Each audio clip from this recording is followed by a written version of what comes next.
Welcome to Conversations with Reinforced Engineers podcast, India's first podcast for and by civil engineers. Join us on our journey to simplify and bring you experiences straight from the industry.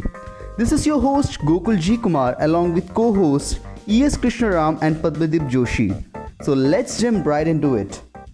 Hello friends, welcome to the fifth episode of Conversations with Reinforced Engineers podcast. Thank you so much for showing your love towards our previous podcast episodes. We as a team are looking forward to bring you interesting and effective contents in the future episodes.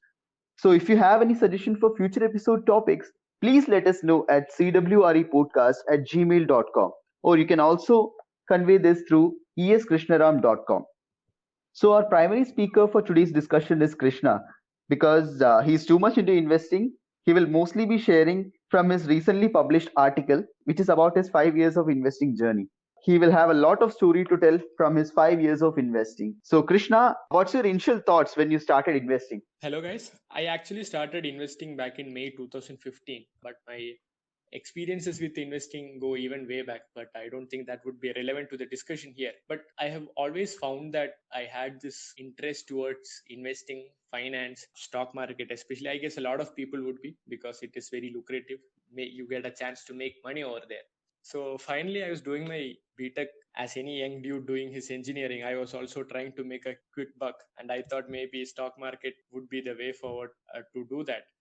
I guess the initial requirements was you just need to have a PAN card and a bank account. You can start a Demat account. So I went to a brokerage based out of in Kerala, Geojit Limited. I started way back in May 2015, filled up forms, had to wait for around one or 2 weeks to get the procedures done. As far as I got the permissions to start trading, I was very excited. But even before that, I had cherry picked 5 or 6 stocks that I want, because see, when you are investing actual money, you will be doing a lot of research. You want to pick up stocks, you want to make a lot of money, you want to double the money in next 2 months and stuff like that. So back in June, because the preparations went for 1 or 2 weeks.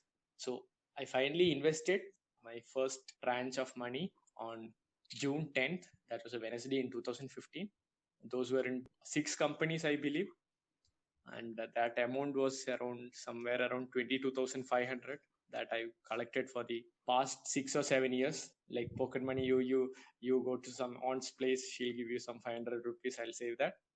So I had around 22,500 rupees starting back in 2015. And those were some random companies, because I had little to no awareness about what was happening. So I'm like, okay, I'll pick up a company, I'll invest I'll equally split my cash into the number I picked back then was 65 shares, I guess. So I bought 65 shares of random companies. I am not going to name them because it will probably be very embarrassing for me. But one company I held on for nearly 4 years. Most of the other companies I sold at random points in time, getting like some small profits here and there. So that was the very initial phase of my investing.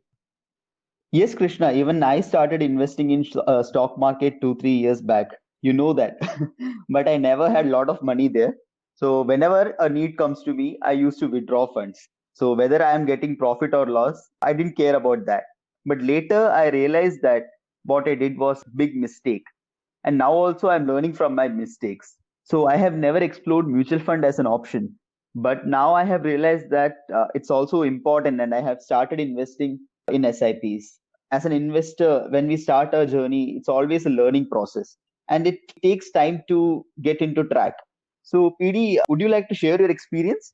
My take on investing was quite different actually. I was looking for ekka double philosophy, if you can correlate with the dialogue. I didn't start it with the mutual funds or other forms of investing, but I directly went with the cryptocurrency. Yes, even I started somewhere around, I guess, November 2015. My first investment was of 5,000 rupees and I invested in cryptocurrency. Within few Did you days, make money? Did you make money on yeah, cryptocurrencies? yeah. Within 15 days, the amount went to around 10,000 rupees. Then Okay. it increased, Oh, man. and Don't say that you and didn't withdraw at 10,000 rupees. yeah, that's the learning part over here. I didn't Okay. withdraw the money. Withdrew amount somewhere in June 2019. So Oh, that time it was around 6,000 rupees. I paid okay. my airfares with that. I'm happy with the thing, but I didn't actually like get into this stuff. I was relying more on my friends and how they are looking at the amount. It's an interesting story actually. Me and my friend started investing into cryptocurrency at the same time. We both invested 5,000 rupees.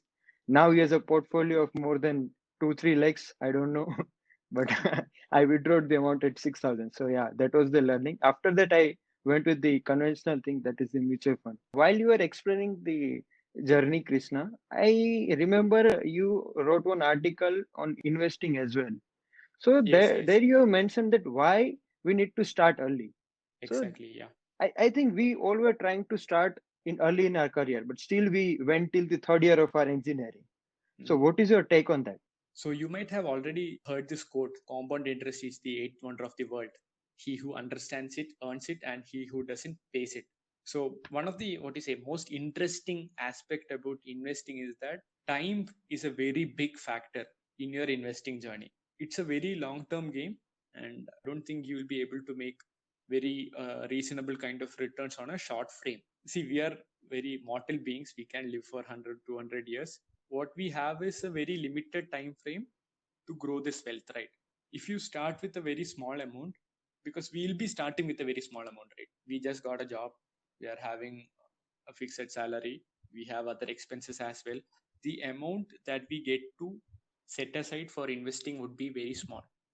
But what we can ensure is that that amount lies there and you allow it to compound for a very long period of time. Even if the interest rate that you're getting or the returns that you're getting is say just 20%, 20% is a very big number. But if you invest say 1,000 rupees today, next year it is 1,200 rupees. But if you allow it to compound for a very huge time, you say 30 years. I'll just share another aspect of my investing journey. The very first day that I started investing in stocks, I also started investing into mutual funds. As Google already mentioned, it's an SIP. That is, you put equal amounts of money at equal intervals of time, or you can take some flexibility. As you have cash, you can invest, but the idea is that you do it at a monthly basis. When I started back then, it was like I'll invest 2,000 rupees into SIPs each month. That SIP that I started 5 years back, I haven't broken it yet. So the idea is that you invest small amount of money, but you keep it for a very long time, allowing it to compound over time. That is when you get the real return out of it. So we have to give maximum time for our investment to get the most of the power of compounding, right? Yes. So also I have what do you say, in the article I've written about a hypothetical example. Let's take two cases.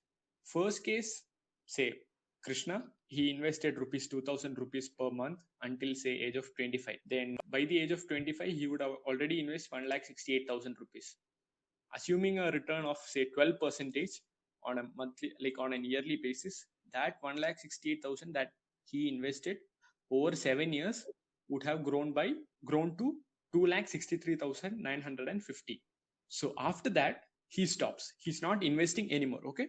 At age 25, he invested 1,68,000. By age 25, that had grown to 2,63,000. Let's say that he stopped investing forever. Assuming the same 12 percentage return, by age 60, he would have had 1 crore 72 lakh rupees. He only invested rupees 1,68,000 for the initial 7 years. Then he waited, right? He didn't do anything. He just waited, allowing the money to get compounded. Let's take another example who starts at age 25. Okay. He starts at age 25 because he didn't know about the concept of starting early. So another guy, say Ram, he starts investing at 25. He does 2,000 rupees per month for the next 35 years. That is by the time he also reaches 60. So he starts at 25, invests 2,000 rupees per month for the next 35 years. That would be 8,40,000 rupees. And by age 60, Ram would only have 1 crore 30 lakh rupees. So that's a difference of about 40 lakhs, even though the second person invested 5 times more than the first person. So that is the example that I'm trying to show why starting early is very important. True, Krishna. That's why even Warren Buffett says that he could have started much earlier. Though he Yes, started yes. at the age of 11. Yeah. He started at age of 11 and still says that he was late to investing. So we are not even in the race. Also, there is this very interesting graph that shows how, what you say, Warren Buffett's net worth got increased over the years. If you see the initial 40, 50 years of his investing careers, the return from those 50 years were very small compared to the next, say, 20 or 30 years. Compounding over huge durations of time takes your, what you say, net worth to a next level. Krishna, you have written quality first always. And yes, you have written you always picked hot stocks in the beginning. Even I did the same. I always search for hot stocks, like how can I earn more money or more return in the beginning. But it was a wrong decision from my side. Krishna, would you like to elaborate this? See, I guess this is a mistake that I guess everyone makes in the beginning, because they'll be lot focused into trying to find the hot stock that has the opportunity to give 100% in the next 1 month, 200% in 1 year. Those kind of, see, even I started like that. My Google search would be like next multi-bagger stock, 10x stock, 50x stock, 100x stock, because see, making money, that mindset is there with every people. But what I learned over the past 5 years is that you might get lucky once or twice, but that is not the fundamental approach that you should be taking towards investing. Quality first, what I mean by that is that, see, you might find a random company that if you Google for a trending hot stock for India or something like that, you might find a company that you have never heard about, but the returns you get from that is not very guaranteed. There is a lot of risk, because it might be a very shady company. The management running the company might be siphoning off money. So you never know. It is always better to invest in companies that have proved what they are doing, have consistently generated returns for their shareholders and for the company. So you will always be on a safer side, sticking on to quality first. Those other factors, like picking a hot stock, it might work for you once or twice, but it is not going to stick along. Krishna, if you asked to define what you mean by hot stock, like would you say it in a one or two lines? I think audience would be interested to know that. Thinking of a definition for hot stock, I guess most of our audience would also have seen this movie, Wolf of Wall Street. There is this very interesting scene where Leonardo DiCaprio tries to sell a penny stock to a random investor that he calls on phone. So it is like those stocks are going up for some random reason that not a lot of people outside the community knows about. There are these Yes. people on, say, XYZ TV channels, or there are even WhatsApp groups and stuff like that, where they share daily tips and tricks, daily or stock ideas. You buy this morning, sell in the afternoon. We don't know why it is going up or down. There are some stock picking based on technical parameters. Other than that, these hot stocks are expected to do really well, but you don't know why it is doing really well. You don't know why it is going to generate that kind of return in the coming days. Mostly they have a very short time frame. Krishna, I have always seen advertisements on my stockbroker's account or the website. So should I go with that? See, the fundamental reason why brokers try to say that this stock is going to do well is that how they making money. When you are doing a trade, they earn a percentage of that trade as their brokerage fees, right? So they don't want you to be a long-term investor. If you are investing 100 rupees for the next 1 year and selling it only after 1 year, they'll earn brokerage once when you buy and once when you sell. Other than that, they are not going to make any money on that 100 rupees, right? But if they convince you to be a day trader, or you are churning that 100 rupees, say you bought it today, you are selling it after 1 month and investing into another company, again selling after 1 month. So each time you are carrying out a trade with that same 100 rupees, the broker is earning commissions or brokerage out of that. That is the primary reason why they try to make you into a trader rather than a long-term investor.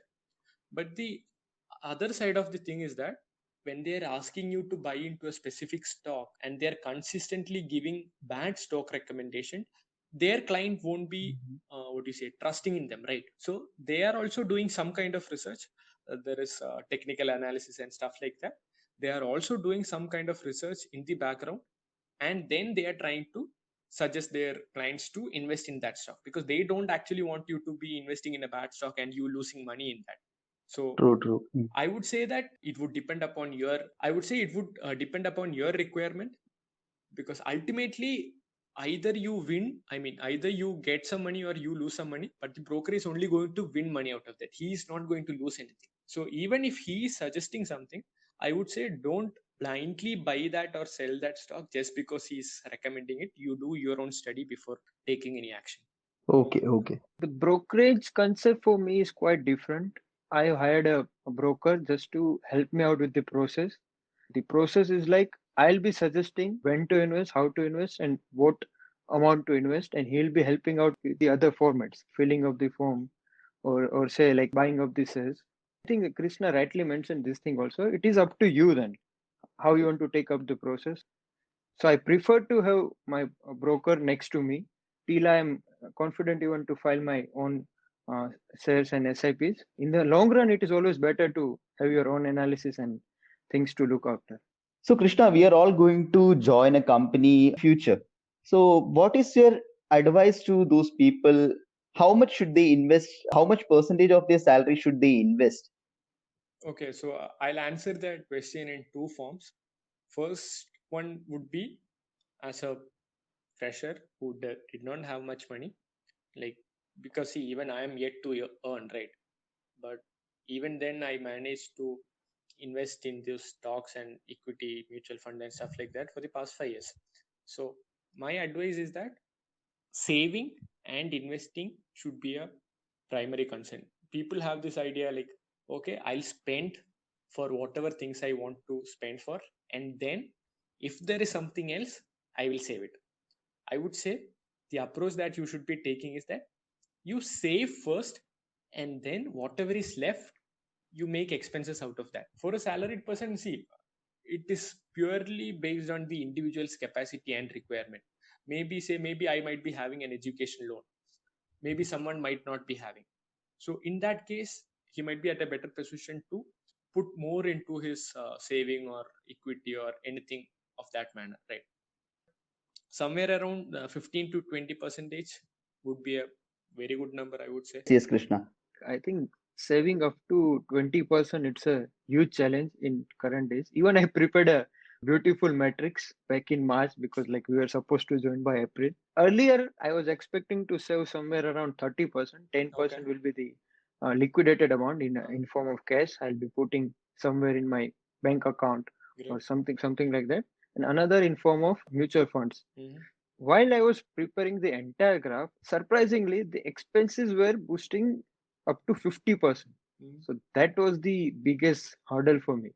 So, do you think, Krishna, we can control our expenses by Yes, any bro, way? you have a Netflix account, right? I have kept 5% separate for the entertainment and charity as well. Then again, you But go I for. think I Then again, you are going to movie theaters now that the theaters are not yeah. open, I guess. See, there are lot of areas, especially coming to you. You go to Starbucks to drink coffee. Hoping you would come to that. So see, there are definitely ways to cut down your expenses. But the first thing is, as you have rightly done, the first step would be to identify where those expenses are coming from, right? See, if you Hmm. can't measure it, you can't manage it. So if you're drinking 300 rupee coffee, cut down to 100 rupees or 50 rupees. I spend 8 rupees on a coffee, 12 rupees. Same here, same here. Not when you guys are with me, huh? See, that is what. See, there are definitely going to be expenses that is going to come up. See, there will always be expenses. You can't make your expenses go to zero, right? Because, see, there are needs, and those are things like you have to pay, say, electricity bill, even internet bill, food, grocery expenses. Those are needs. You need that to survive. The next stuff is wants. Those are optional thing. It is good. See, you can buy a 20,000 phone, you can buy a 50,000 phone, you can buy a phone for 1 lakh rupees. Those are your wants. You can buy. It's not necessary that you buy. So you can cut down on your wants, your aspirations. You want a Netflix account or you want to be happy with an Amazon Prime. So that question is always there. You can always trim down your wants, but you can't do with those for needs, but wants you can definitely trim them down. PD, you're just Uh, starting. Just imagine if there is a Mrs. Padmadeep and you have Padmadeep Junior 1, Padmadeep Junior 2. Then don't even go there, man. it's an even bigger mess, right? So it is No. always better when you start as a single person and you have your finances sorted out. It would be very easy for you to extrapolate.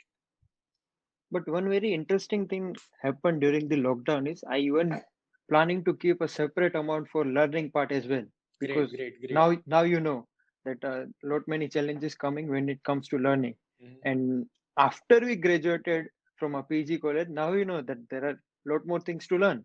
True, true. So I'm See, trying actually, to I put was some percentage for that as well.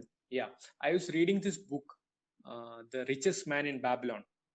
I guess this book was written around 100 years back, but the advices in those books still remain. I guess it's an evergreen book. The advices in that will remain relevant forever.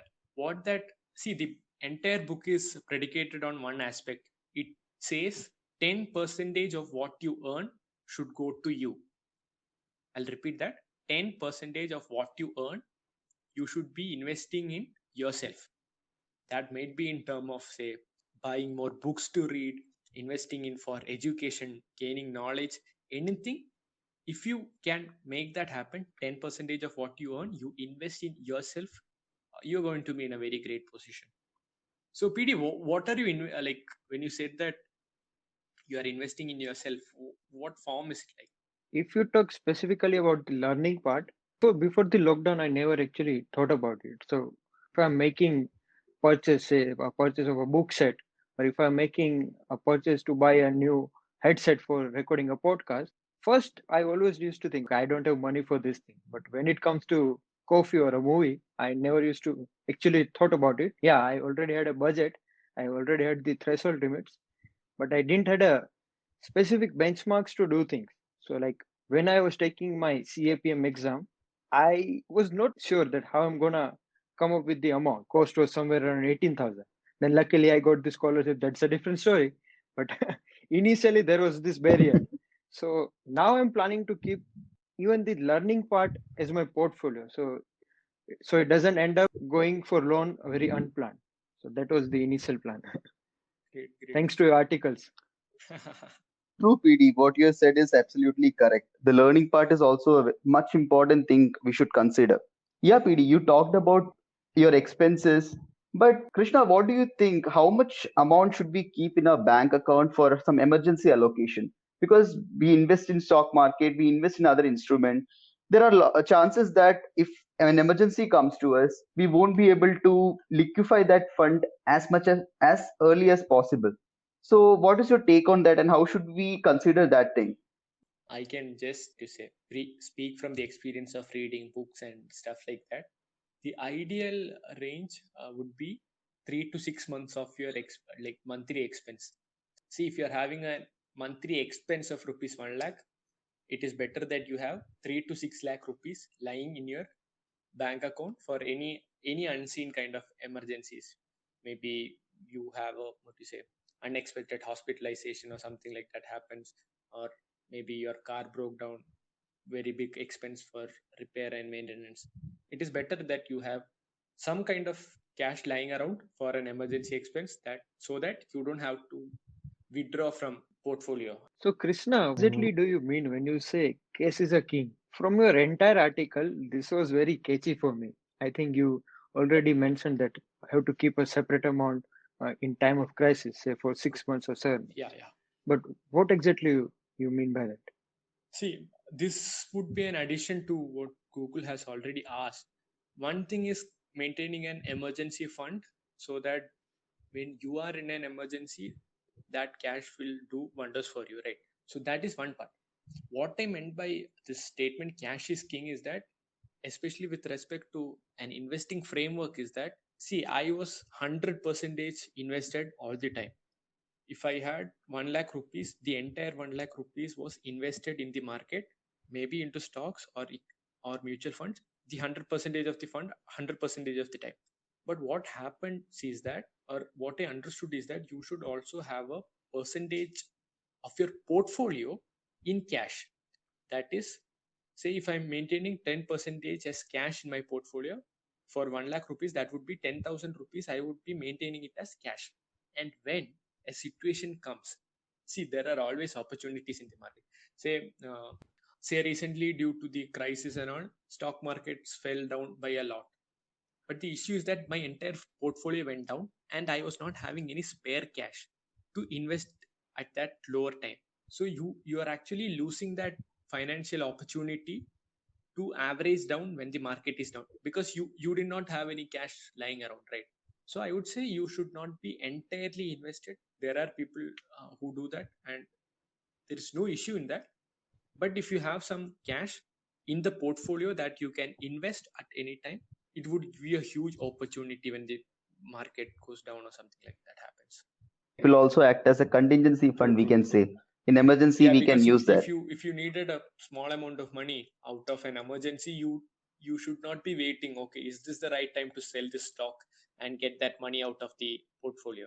That, because that happens, you never know what is going to happen tomorrow, right? Yes. So, Krishna, what is this 80-20 rule? You were talking a lot about this 80-20 rule in your article. So, tell us about that. Actually, Google this 80-20 rule in investing, and there is nothing like that. I made that up based on the real Pareto principle that says 80% of the effect come from 20% of the causes. So I modified that into this investing framework, and I recently tweeted about it. So what it says is 80% of your returns come from 20% of your portfolio. And I added something else. Don't sell the 20% to buy the 80%. So what I mean by that is, say you had 10 stocks in your portfolio. It is never going to happen that all the entire portfolio is going to be doing really well. There might be a couple of outliers that are doing exceptionally well, even for the ones that are not doing well. So out of 10 stocks, maybe 2 stocks would be doing really well. That would also coop up the losses made by the bottom 8. And sometimes that is what you try to achieve, right? Maybe you will always hear these people making investments in, say, big stocks like, say, Facebook, Tesla. They made this much amount of money in the past 20 years. But what you don't hear is that they made a number of other investments that did not go well. So it is like you can't expect your entire portfolio to be generating huge amount of wealth for you. There will be some outliers that are making huge amount of money, and that would do relatively well in the long run. Krishna, I have a question for you. So I was just referring to a tweet. Okay. What is the usual reactions you get on Twitter? What are the usual reactions? Mine is somewhere around 5 or 6. That's the max. Mine is around 1 like, bro. Probably from your Google. That is it. This post, what Krishna is talking about, the 80-20 rule in investing, Uh-huh. it goes somewhere around 41 reactions. So that is probably more than the people who I'm following. My Twitter follow is very bad. I guess the audience can go up, search for Yes Krishna Ram and follow me there. Do it for me as well. But you two people motivated me to join Twitter, okay? I just started it. Let's see. Krishna, you rightly mentioned about this 80-20 rule. What we do is, usually when we get some profit on some stocks, we usually sell that in quick succession. When we have that huge amount in our hand, we just sell it, and we won't wait for future, whether the stock will be doing well in future or not. We won't analyze that thing. It happens with most of the initial investors who start investing. See, even I had made this mistake, and I guess I am still doing that mistake.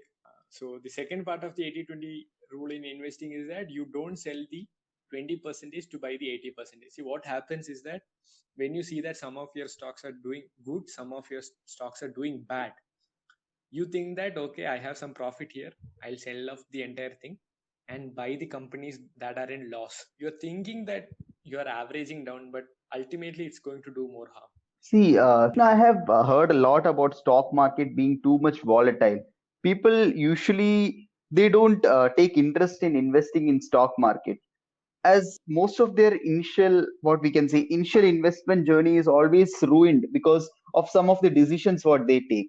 So what's your take on that, Krishna? Should we invest in stock market, or what should be a strategy in doing that? being volatile is the fundamental nature of how the stock market works. And literally, there is nothing you can do about it, because see, that is how the entire system works. There is always going to be volatility. But the thing is, volatility is in the short term. See, if you have a 20-year vision for your portfolio, why is it that you are interested in what is going to happen tomorrow? The Sensex or Nifty move up or down by 2%, 3%, 1%. I would say you should not be cautious about that at all. You should not be paying attention to that.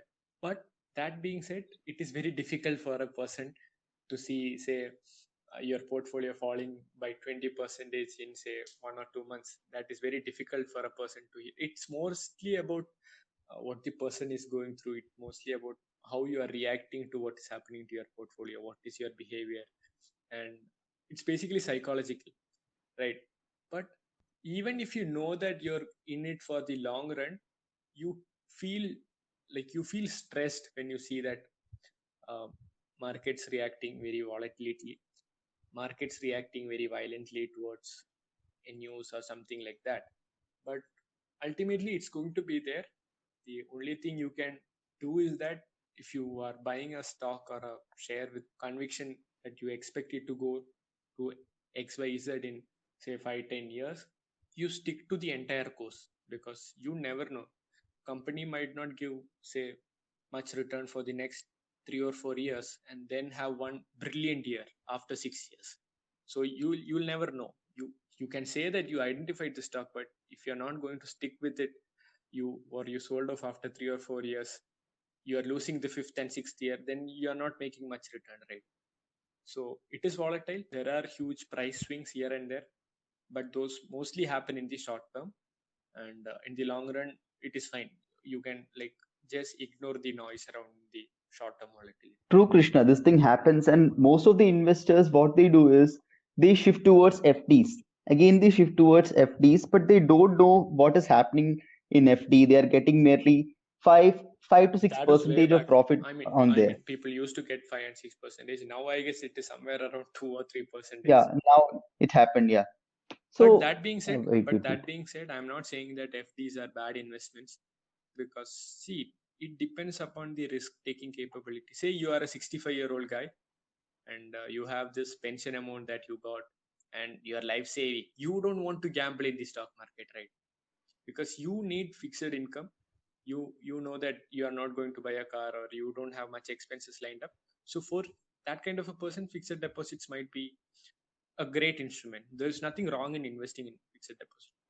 But if you, as a 23-year-old young professional just starting your career, there are better options than FD. That is what I do. Krishna, I mentioned about the mistake what I did. That is, I realized mutual fund after a long time that it's a very good option to invest.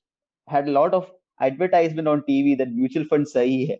So, do you believe that the mutual fund is sahi hai? Yes, mutual funds sahi hai. See, the reason is that my thoughts when I was mentioning mutual funds sahi hai in my article was that, see, I was actually investing in mutual funds from the very beginning. That was 5 years back. Also, I was investing in mutual funds. But somewhere my mindset was like, okay, mutual fund is too simple, and I might be a very expert in investing.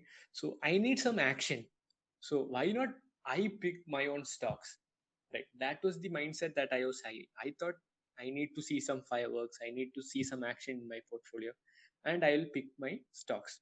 But what I found out is that, see, the ultimate aim of investing is not to have fun, right?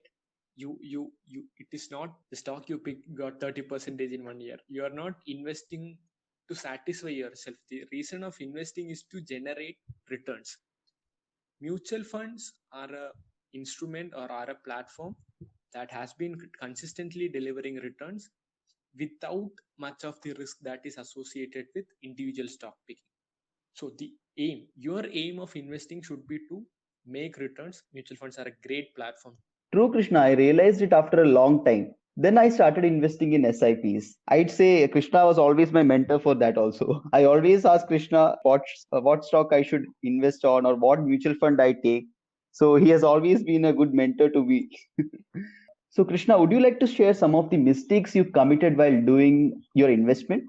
Yeah, sure. See, these mistakes that can happen to anybody. It happened to me also. See, even I have read about all this stuff even before investing. But what happens is that ultimately you make the same mistakes.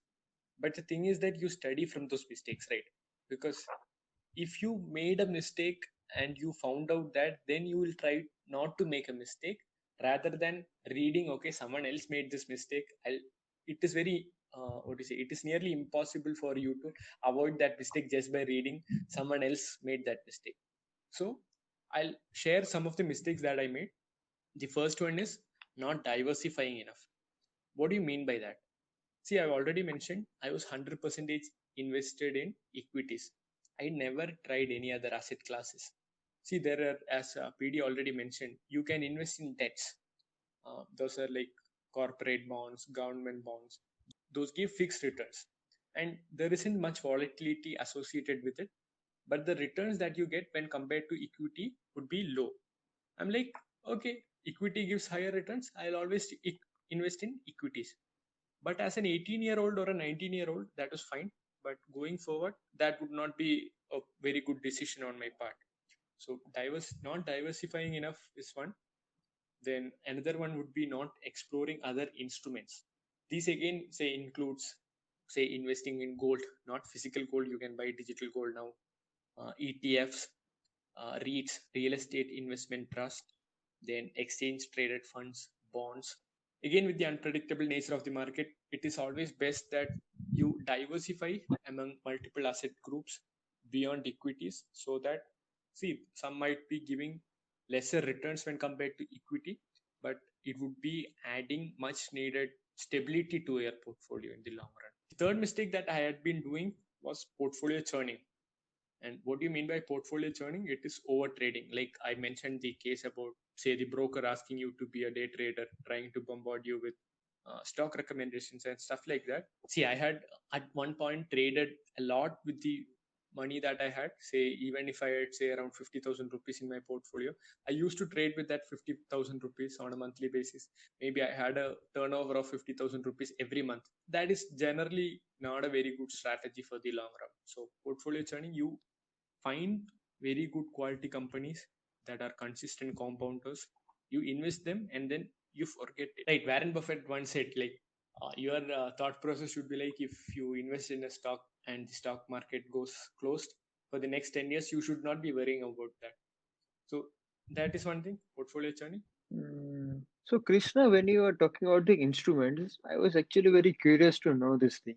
Since our parents are more inclined towards investing into gold or silver or even commodities for a reason, the people who started after, say, 2000 in terms of investing, we are looking more towards the other forms of investing, like you said about equity, debt, even real estate investment trust. So, what is your take on that? I think, I mean to ask is, do you still think gold is a better investment, or do you think it is a risky commodity to go for that now?